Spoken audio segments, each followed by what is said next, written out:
ലോകത്ത് ഏറ്റവും പ്രധാനപ്പെട്ട ഒരു ഏജൻസി മരുന്നിന് സാങ്ഷൻ നൽകുന്നത് FDA ആണ്.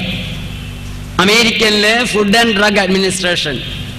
ഫുഡ് ആൻഡ് ഡ്രഗ് അഡ്മിനിസ്ട്രേഷൻ അനുവാദം കൊടുത്താൽ ഇന്ത്യയെ പോലുള്ള മറ്റനേകം രാജ്യങ്ങളിൽ, ഒരു 185 രാജ്യങ്ങളിൽ മരുന്നിന് അനുമതി കിട്ടുക എന്നുള്ളത് പിന്നെ ഒരു പ്രയാസമുള്ള ഒരു കാര്യമല്ല. Canada, Britain, New Zealand, Australia, America, ഈ 5 രാജ്യങ്ങളിൽ മാത്രമേ കർശനമായ മരുന്ന് പരീക്ഷണങ്ങളുള്ളൂ, അല്ലെങ്കിൽ നിരീക്ഷണങ്ങളുള്ളൂ. ബാക്കിയുള്ള രാജ്യങ്ങളിൽ മുഴുവൻ കൊടുക്കുന്ന കൈക്കൂലി നിരീക്ഷണം മാത്രമേ ഉള്ളൂ മരുന്നിന്.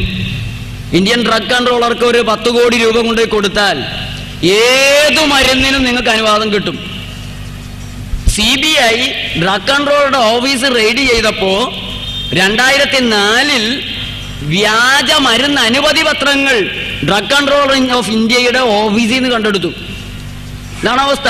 നമ്മുടെ കള്ളൻ VK രാജൻ ഉണ്ടല്ലോ, ഡോക്ടർ VK രാജൻ, ആരോഗ്യവകുപ്പിന്റെ അനാരോഗ്യ ഡയറക്ടറായിരുന്ന കള്ളനുണ്ടല്ലോ. ഇവനെപ്പോലുള്ള സാധനങ്ങളാണല്ലോ ഇന്ത്യയിലെ ആരോഗ്യവകുപ്പിന്റെ ശിഖരങ്ങളിൽ മുഴുവൻ നിരന്നിരിക്കുന്നത്. അതുകൊണ്ട് 10 കോടി രൂപയൊന്നും വേണ്ട, 10 ലക്ഷം കൊടുത്ത കമഴ്ന്നടിച്ച് വീഴുന്ന കള്ളന്മാരാണ് ആരോഗ്യവകുപ്പിന്റെ ഉന്നതങ്ങളിൽ ഇരിക്കുന്നത്. ഇപ്പൊ ഈ NDAക്ക് ഇവന്മാരുടെ കയ്യിലാണ് കിട്ടുന്നത്. അമേരിക്കയില് കൈക്കൂലിയൊന്നും ഇല്ലാന്ന് നിങ്ങൾ തെറ്റിദ്ധരിക്കരുത്. അവിടെ അതിഭീകരമായിട്ടുള്ള, അവിടെ നമ്മളെ പോലെ 1000 കിട്ടിയാലൊന്നും വീഴുന്നവരല്ല എന്നുള്ള വ്യത്യാസം മാത്രമേ ഉള്ളൂ. അത് അവിടുത്തെ വെബ്സൈറ്റിൽ വരെ വന്ന ഉദാഹരണങ്ങൾ ഞാൻ പറയാം.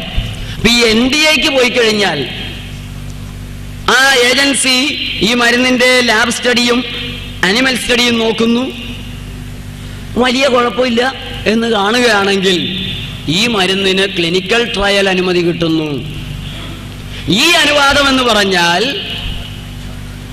അമേരിക്കൻ ഫുഡ് ആൻഡ് ഡ്രഗ് അഡ്മിനിസ്ട്രേഷനാണ് ഇത് അനുവദിച്ചതെന്ന് പറഞ്ഞാൽ ലോകത്തെവിടെയുമുള്ള മനുഷ്യരിൽ, അമേരിക്കക്കാരിൽ ഒഴിച്ച്, American food and drug administration clinical ട്രയലിന് അനുവാദം കൊടുക്കുന്നത് അമേരിക്കക്കാരിൽ ഒഴിച്ച് ലോകത്തെവിടെയുമുള്ള മനുഷ്യരിൽ നിനക്ക് ഈ മരുന്ന് പ്രയോഗിച്ച് എങ്ങനെയുണ്ടെന്ന് നോക്കി റിപ്പോർട്ട് ഇങ്ങോട്ട് തരിക. അവന്മാരിൽ കുഴപ്പമൊന്നുമില്ല എന്ന് കാണുകയാണെങ്കിൽ ഇവന്മാരിൽ കുത്താൻ സമ്മതിച്ചേക്കാം.